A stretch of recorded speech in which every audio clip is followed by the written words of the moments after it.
pays africains, généralement, nous sommes freinés. Nous sommes des personnes, nous aimons beaucoup la prière, mais nous ne posons pas des actes. Comment est-ce que nous allons nous développer? Comment est-ce qu'un pays va se développer si le pays ne bouge pas? À un moment donné, il faut avoir un peu de fierté, c'est important.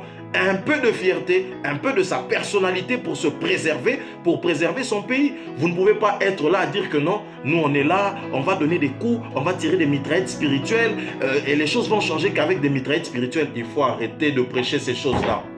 Sinon, nous n'allons pas avancer. Sinon, nous n'allons pas évoluer.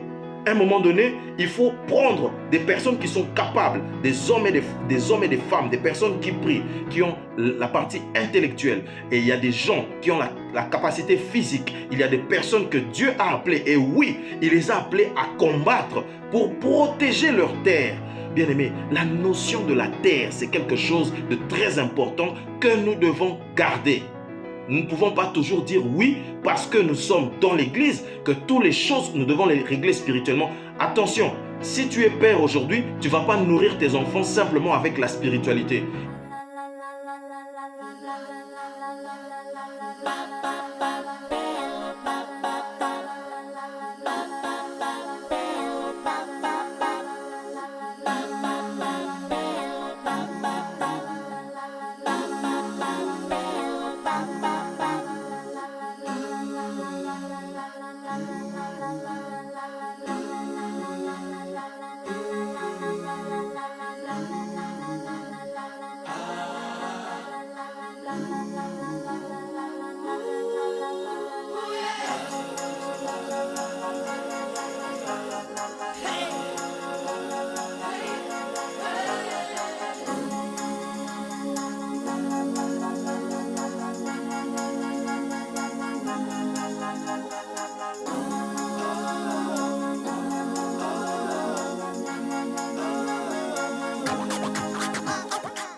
Shalom, shalom, bien-aimés dans le Seigneur, je suis très heureux de vous retrouver aujourd'hui. Je vous salue tous au nom puissant et glorieux du Seigneur Jésus-Christ.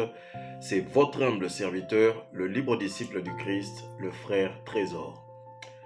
Aujourd'hui, bien-aimés, je transmets mes salutations dans tous les continents, le continent africain, le continent européen, asiatique, australien, américain.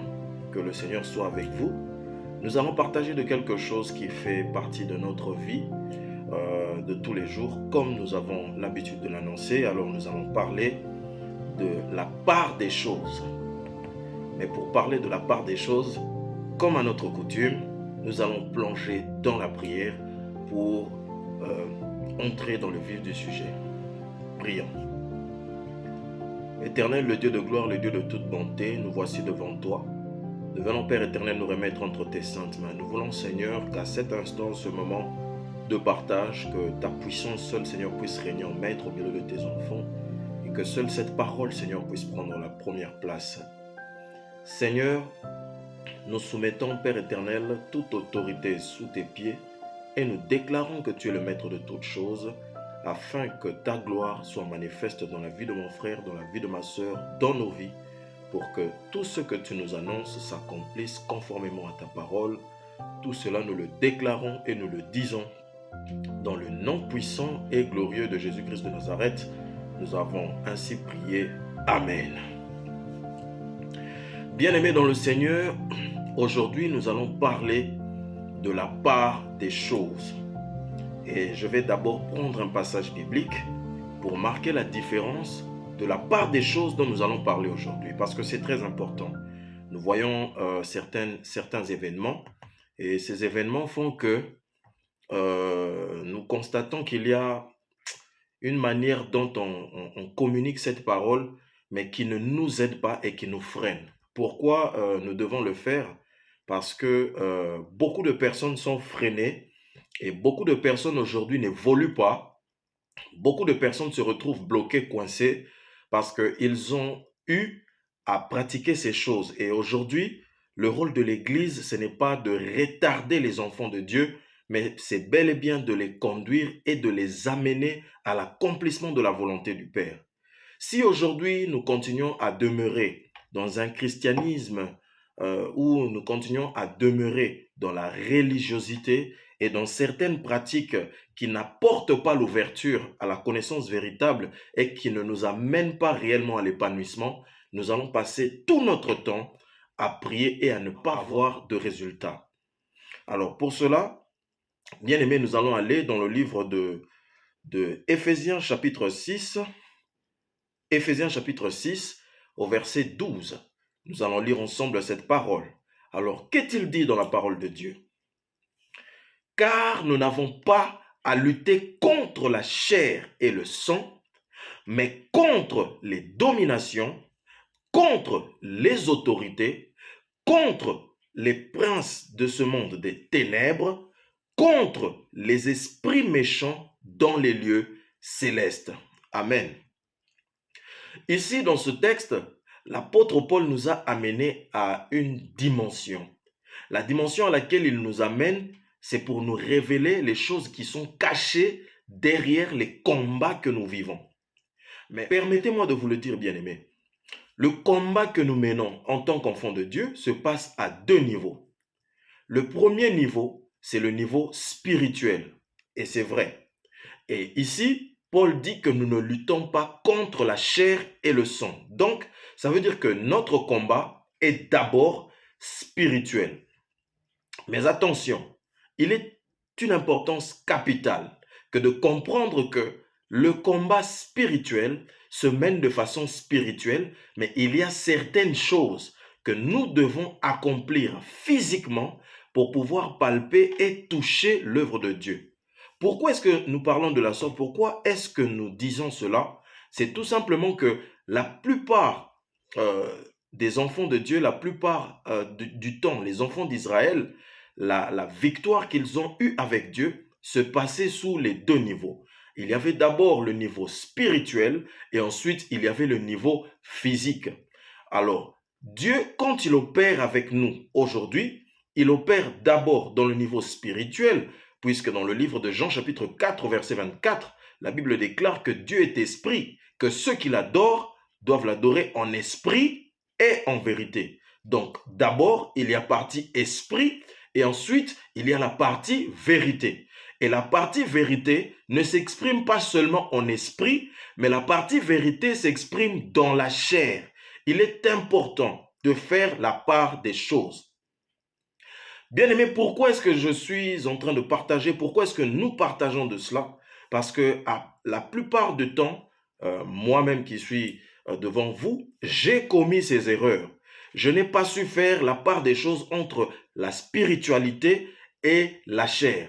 Pendant plusieurs temps, beaucoup de personnes sont concentrées à faire des prières très très longues, à faire des prières de combat, à donner des coups, à couper des machettes, à faire des prières brutales pour que les choses s'ouvrent. Mais la plupart de ces gens qui sont seulement connectés, entre guillemets, à la partie spirituelle, ne font pas la démarche d'y aller. Et c'est ça le véritable problème. Alors, dans la Bible, qu'est-ce que Dieu nous enseigne? Donc, bien aimés, nous ne pouvons pas continuer de rester dans ce blocage-là qui nous empêche de nous épanouir et d'accomplir réellement les desseins de Dieu dans nos vies. Bien aimés, beaucoup de gens aujourd'hui sont fermes dans la spiritualité. C'est la spiritualité à fond la caisse. Mais attendez, dans la Bible même, vous avez le livre qu'on appelle Actes des apôtres. Donc il y a certaines choses, bien aimées, ces choses ne peuvent pas rester spirituelles. Il faut que ces choses-là s'accomplissent dans la chair. Parce que si tu restes que dans la partie spirituelle, dans le spirituel, tu peux ouvrir les écluses des cieux. Au travers de la prière, tu peux manifester des grandes choses, mais si physiquement tu restes chez toi, tu ne bouges pas, rien ne va se passer, bien-aimés frères et sœurs. Rien ne va se passer. Alléluia. Alors, quand on va dans la Bible, vous allez trouver dans Matthieu chapitre 7, à partir du verset 7, le verset qui nous dit « Demandez, l'on vous donnera, cherchez, vous trouverez, frappez, l'on vous ouvrira. » Et au verset 8, il est dit « Car quiconque demande, reçoit. Celui qui cherche, trouve. Et celui qui frappe, on ouvrira. Donc il y a une démarche à suivre. Aujourd'hui, bien-aimés, nous sommes trop enfermés dans la spiritualité. Bien-aimés, ce n'est pas bon. Nous ne pouvons pas continuer à rester dans ce cocon qui nous empêche réellement de nous épanouir. Je vais poser une question, bien-aimés. Est-ce que lorsque David avait vaincu Goliath, est-ce qu'il avait vaincu Goliath spirituellement ou il avait vaincu physiquement? Attention, bien-aimés, le niveau que nous avons à vaincre l'ennemi, ne nous limitons pas sur le niveau spirituel. Il y a le niveau physique où il faut y aller.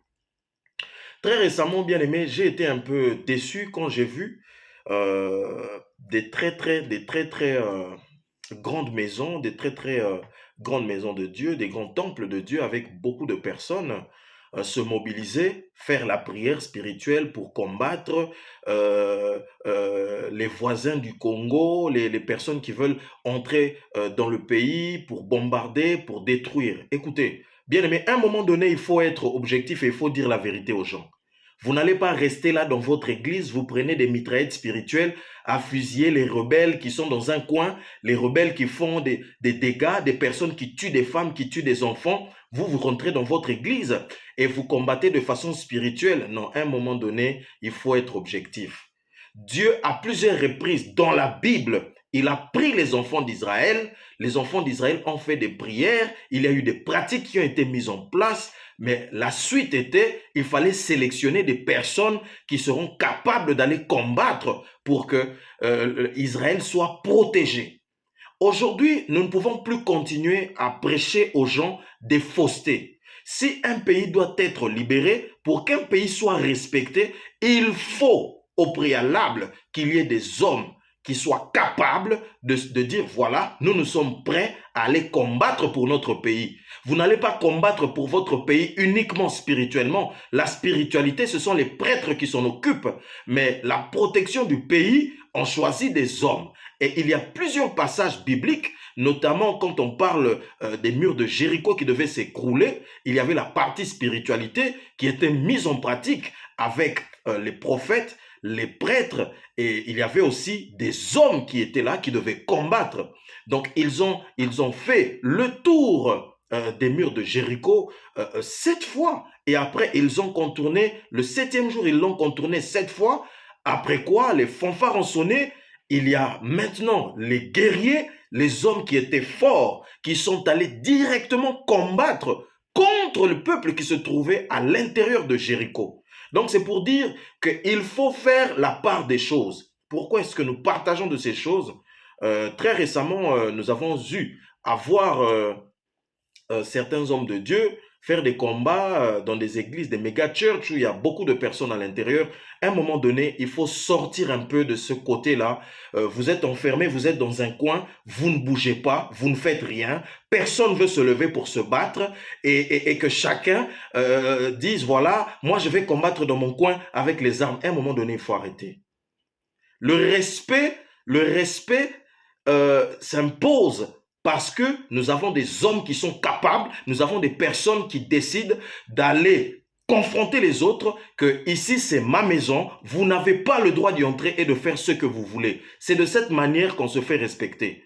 J'ai une maison, je suis chez moi, toi tu viens de l'extérieur, tu commences à violer ma maison, à entrer, à venir imposer tes lois chez moi, ça ne marche pas comme ça. Et ces choses-là, bien aimés, nous devons le prêcher aussi à l'église.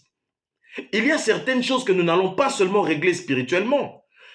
Je prends l'exemple du pays d'où je suis originaire, le Congo. Il n'est pas normal qu'aujourd'hui, dans des églises où il y a 7000 personnes, 6000 personnes, 10 000 personnes, on dit seulement non, nous on va faire les combats spirituellement. Non, nous devons être capables de dire que s'il y a des personnes qui sont prêtes à aller combattre pour leur pays, de prendre les armes et d'aller préserver et protéger leur pays. C'est de cette façon que nous allons amener les personnes à se développer, nous allons amener les enfants de Dieu à devenir réellement des personnes qui s'imposent, d'être des hommes et des personnes qui s'imposent, qui préservent leur pays. Donc, la partie spiritualité va permettre à ce que Dieu, dans le domaine spirituel, vous couvre de son ombre, qu'il vous protège, qu'il vous donne de sa force, qu'il vous accompagne.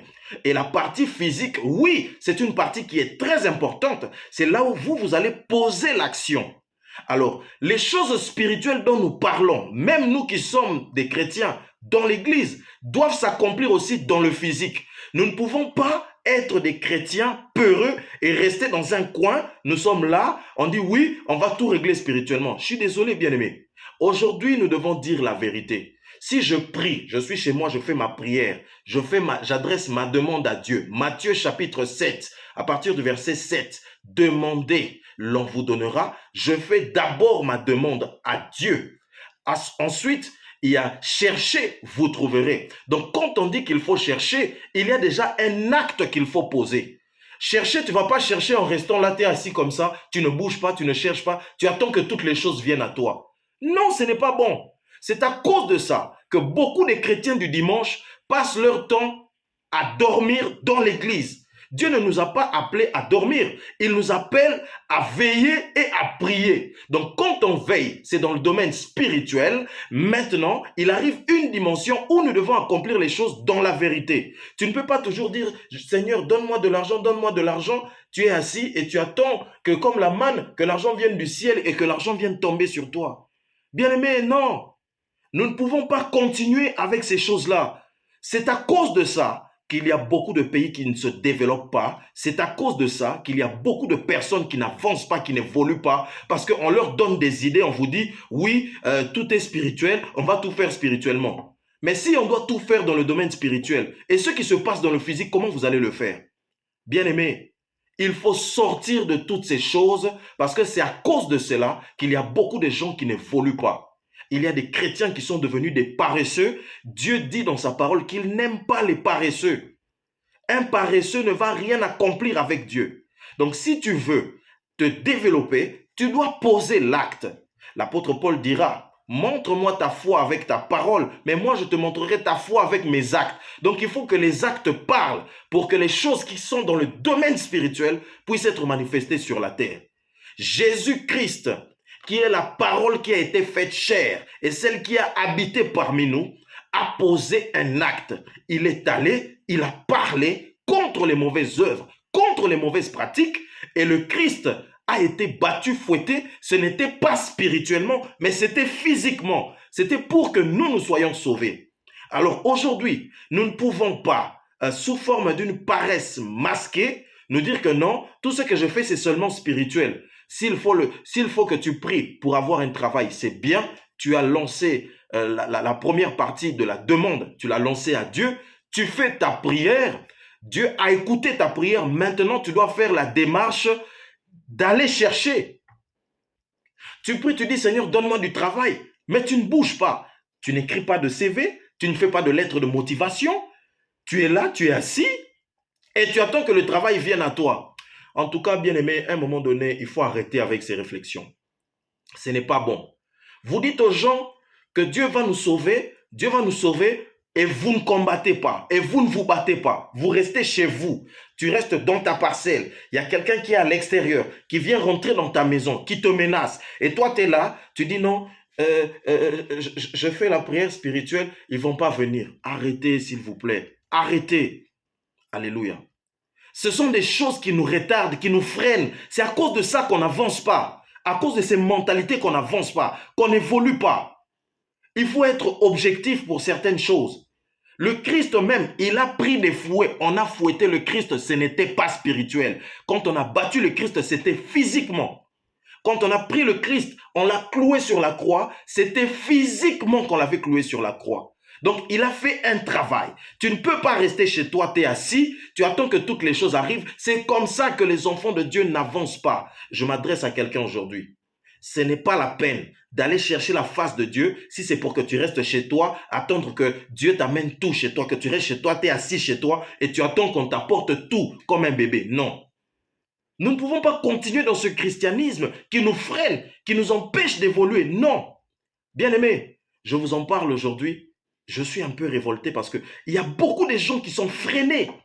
Ils sont dans des futilités. Oh Dieu, il va m'aider, c'est en esprit que Dieu va m'accorder telle ou telle chose. À un moment donné, arrêtez un peu.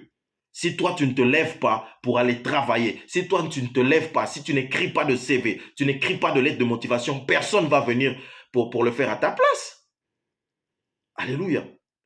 Souvenez-vous, Dieu nous a donné le libre arbitre, mais la plupart des choses que nous accomplissons en tant qu'enfants de Dieu, c'est par l'action que nous posons, c'est dans les décisions que nous prenons. Nous ne pouvons pas rester toujours au même stade et attendre que Dieu vienne pour nous donner toutes les choses comme des bébés. Non, on n'est plus des bébés, il faut arrêter d'être des bébés spirituels. Un bébé, on le prend, on le nourrit. Mais aujourd'hui, il y a des personnes qui ont mûri dans les églises. Des personnes qui ont fait 5 ans, 10 ans, 15 ans, 20 ans dans les églises, mais qui n'évoluent pas, qui sont toujours au même stade. C'est comme si, par exemple, un bien-aimé, un homme dit, je vais épouser une sœur. Par exemple, parce que ça, ce sont des choses qu'on rencontre beaucoup dans les églises. Tu veux épouser une sœur, tu veux te marier avec la sœur. Mais toi, tu dis, je vais prier pour que Dieu touche le cœur de la femme qu'elle m'aime. Je vais prier pour que Dieu me donne l'argent pour que je l'épouse. Je vais prier pour que Dieu me donne la maison. Je vais prier. Tout ce dont tu es en train de prier, toutes ces choses pour lesquelles tu vas prier là, pour aller épouser cette femme-là, comment est-ce que tu vas l'obtenir? Toi, tu veux que Dieu te donne des choses et toi, tu ne veux pas bouger, tu ne veux rien faire. Tu veux rester toujours là. C'est pour ça que, bien aimé, c'est décevant. Nous avons des frères, nous avons des sœurs qui sont dans des églises. Ça fait 5 ans, ça fait 6 ans, ça fait 7 ans. Pas de papier. Oh non, Dieu va venir. Arrêtez. Ça, c'est de la paresse. Il faut arrêter. Il faut sortir de la paresse, bien-aimé. Sortez de la paresse. Sortez de tout ce qui vous empêche de poser des actes. Parce que la foi véritable ne se limite pas au niveau spirituel. La foi véritable, elle doit être vue physiquement. La foi véritable se traduit par l'accomplissement de la volonté de Dieu au travers des choses physiques que nous contemplons.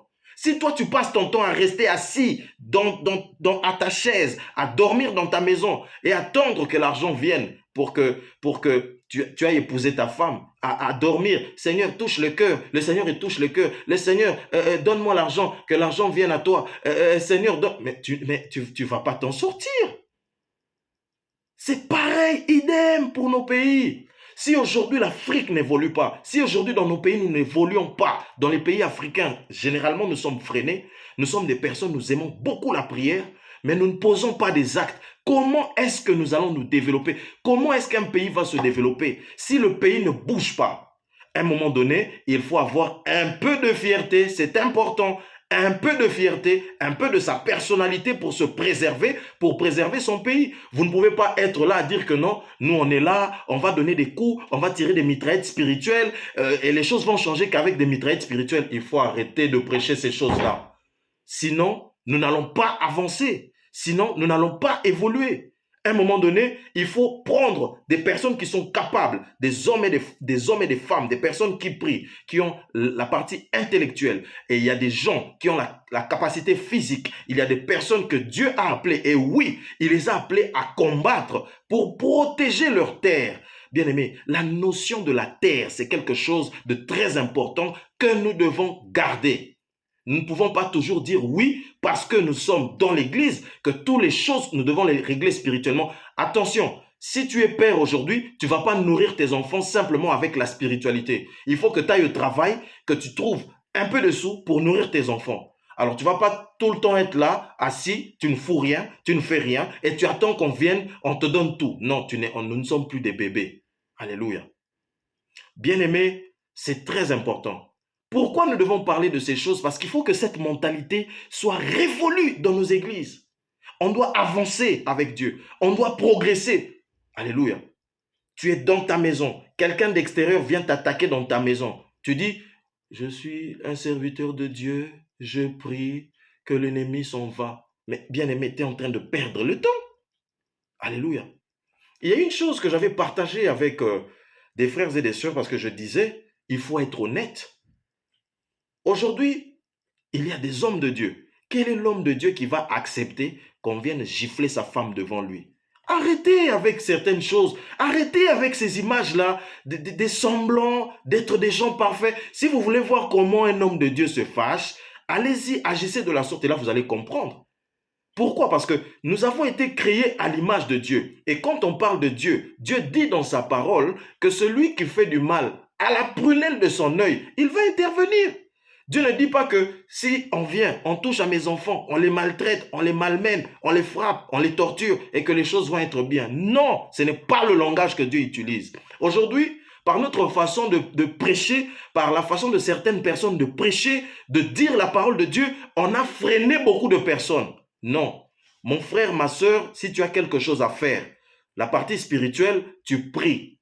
Tu demandes au Seigneur, Seigneur, donne-moi telle chose. Le lendemain, si c'est le travail, tu te lèves, tu t'assois, tu dis Seigneur, maintenant, je pose l'acte. Tu prends ton CV, tu fais ton CV, tu prends ta lettre de motivation, tu fais ta lettre de motivation. Tu termines de le faire, tu te lèves, tu vas chercher du travail. Tu ne restes pas assis chez toi parce que Dieu n'aime pas la paresse. Alléluia. C'est très important. Il y a certaines choses, vous ne pouvez pas rester là où vous êtes pour que les choses viennent à vous. Non, Dieu a fait cela, il a fait cela sciemment parce qu'il voulait qu'il y ait quand même un peu de cette volonté de votre part que de vous lever, que de bouger. Bien aimé, j'ai perdu beaucoup de temps. Et je n'aimerais pas que d'autres frères et d'autres sœurs perdent du temps dans des choses inutiles. Gagnons du temps. Je fais ma prière, je pose l'acte. Je fais ma prière, je pose l'acte. Et je vois le résultat. Pour que la foi véritable soit manifestée, tu es obligé de poser l'acte. Si Josué ne posait pas l'acte de déclarer cette parole pendant la bataille, vers le combat qu'il y avait avec Aïe, le soleil n'allait pas s'arrêter. C'est parce que Josué a posé l'acte que le soleil s'est arrêté. Et même Moïse, il a fallu qu'il prenne le bâton, qu'il lève le bâton. Donc il y a un acte que tu poses et c'est là, après que le miracle s'accomplit. C'est ça la véritable foi. Aujourd'hui, nous devons arrêter de dire oui, nous allons combattre, on est dans nos églises, le pays, les gens sont en train d'entrer, des gens sont en train de vous attaquer, de vous agresser, vous êtes là, vous dites je vais régler ça spirituellement. Non, il faut arrêter. Arrêtez avec ces choses-là. C'est fatigant de voir toutes ces choses. Pendant des années, les gens sont en train des personnes sont en train de prier, de chercher la face de Dieu. Et c'est de cette manière-là que la mentalité des gens va être changée. Et c'est de cette manière que les gens vont continuer d'être freinés. Non, il y a des choses pour lesquelles levez-vous, battez-vous. Si vous avez de l'honneur, levez-vous, battez-vous. Les enfants d'Israël, à plusieurs reprises, ils ont combattu. Ils n'ont pas combattu seulement spirituellement, bien qu'il y avait des moments où Dieu a intervenu par des miracles, par des signes, des prodiges extraordinaires. Mais il y avait des moments où Dieu leur disait, vous devez combattre, vous devez vous battre. C'est quoi ça? Nous faisons des pays qui ne se battent pas, des chrétiens qui sont des feignants. Aujourd'hui, on donne des paroles qui ne donnent pas la force et l'autorité à certaines personnes de se lever pour faire les choses qui sont importantes pour amener un changement dans leur vie. Non. Bien-aimé, moi aujourd'hui, je vais parler en tant qu'enfant de Dieu. Nous allons parler en tant qu'enfant de Dieu. Dieu ne tolère pas qu'on entre dans sa maison, qu'on vienne violer sa femme, violer ses enfants, faire du mal à ceux qui lui appartiennent, et lui va être là, il va dire non, je suis le Seigneur, je suis gentil. Non, non, non, non, non. La parole de Dieu déclare, c'est que l'homme aura sémé, il le moissonnera. Quelquefois, il faut apprendre à se faire respecter. Il y a des limites, il y a certaines choses qu'on ne peut pas dépasser. Il y a des choses qu'on ne peut pas dépasser. Il y a une ligne qu'il faut tracer. Même lorsque nous sommes des chrétiens, il y a une ligne qu'il faut tracer.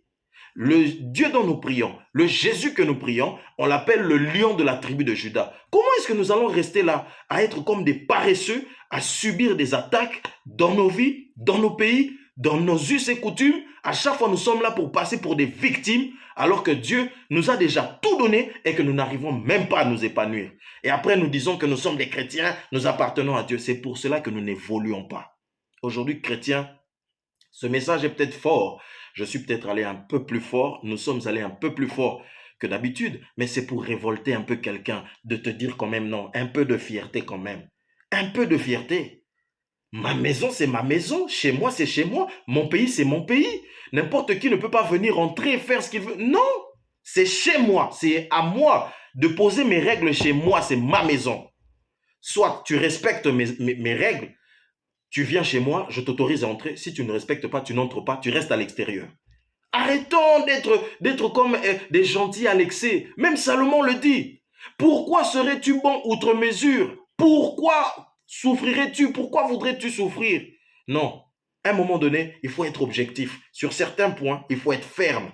Vous comprenez? Et c'est comme ça aussi que Dieu marche. Dieu n'est pas toujours là dans le christianisme du bonbon chocolat où tout va bien, où on doit toujours être gentil, on doit toujours accepter tout ce qui se passe, tout ce qui se fait c'est toujours bon. Les gens peuvent venir tuer vos enfants, tuer vos femmes, tuer des gens et vous acceptez, vous dites non, on va prier dans notre église. Non, ça il faut arrêter parce que c'est à cause des choses comme ça qu'on n'évolue pas.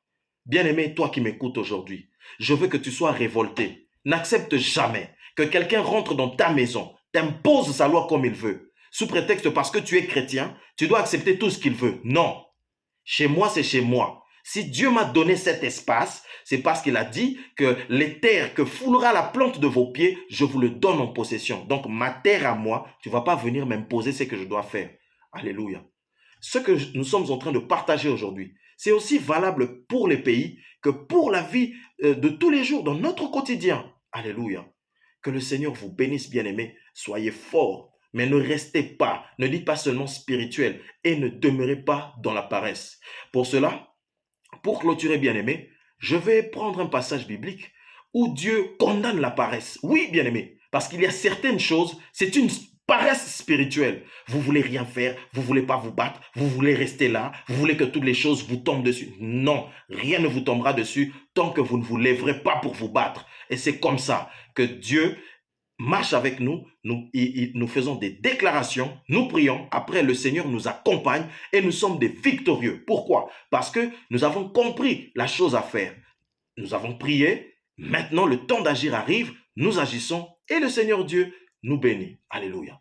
Alors, on va ouvrir ce passage, après quoi nous allons clôturer. Alors, je lis au nom du Seigneur Jésus-Christ, Proverbe chapitre 19, au verset 24. Que nous dit la parole de Dieu? Le paresseux plonge sa main dans le plat et il ne la ramène pas à sa bouche. Proverbe chapitre 6, verset 9. Paresseux, jusqu'à quand seras-tu couché? Quand te lèveras-tu de ton sommeil? Toujours dans le livre de Proverbes, chapitre 20, au verset 13. N'aime pas le sommeil, de peur que tu ne deviennes pauvre. Ouvre les yeux et tu seras rassasié de pain. Nous allons là dans Ésaïe chapitre 56 au verset 10 et je m'arrête ici. Ces gardiens sont tous aveugles, sans intelligence. Ils sont tous des chiens muets, incapables d'aboyer. Ils ont des rêveries et se tiennent couchés à aimer le sommeil. Vous comprenez? Toutes ces choses que nous venons de citer, ce sont des choses qui amènent les gens à dormir, à être dans le sommeil. Alléluia. Bien-aimés, sortons de notre sommeil et que la gloire de notre Seigneur Jésus-Christ se manifeste pour nos pays, se manifeste pour nos familles, se manifeste dans nos travails, se manifeste dans notre vie quotidienne pour que Dieu soit loué et glorifié réellement. Parce que le témoignage viendra lorsque nous posons des actes. Mais si nous ne posons pas d'actes, le témoignage ne viendra pas. Et n'oubliez pas, bien-aimés, que la continuité de la Bible se fait jusqu'à nous aujourd'hui. Nous sommes dans l'acte des apôtres, donc nous devons poser des actes pour que réellement il y ait des changements dans nos vies. Alléluia. Je vais prier. Père éternel, le Dieu de gloire, le Dieu tout-puissant, le créateur du ciel et de la terre, nous te remercions en ce jour parce que tu as béni mon frère, parce que tu as béni ma sœur, tu as béni un père, tu as béni une mère, tu as béni des jeunes gens, tu as béni des fils et des filles, parce que tu es le Dieu de gloire. Laisse, Père éternel Dieu, que cette parole soit une semence véritable qui apporte un changement et qui apporte une transformation dans la vie de quiconque croit et qui reçoit cette parole en ton nom puissant et véritable Jésus-Christ de Nazareth. Nous avons ainsi prié. Amen. Amen. Soyez bénis, bien-aimés. Oui, des fois, il y a des messages. Quand le Seigneur touche le cœur et dit, il faut parler, il faut dire les choses, nous devons le faire. Car dans la Bible, il est écrit, Il y a un temps pour se taire, mais il y a aussi un temps pour parler. Et lorsque nous devons parler, nous devons être honnêtes et nous devons être dans la vérité. Car Dieu est esprit, ceux qui l'adorent doivent l'adorer en esprit d'abord et en vérité. Alors, nous nous arrêtons là pour aujourd'hui. Soyez bénis. N'hésitez pas à partager ce message avec des frères et des sœurs. Nous attendons vos commentaires pour pouvoir évoluer avec notre Seigneur. Allez, à très bientôt. Ciao.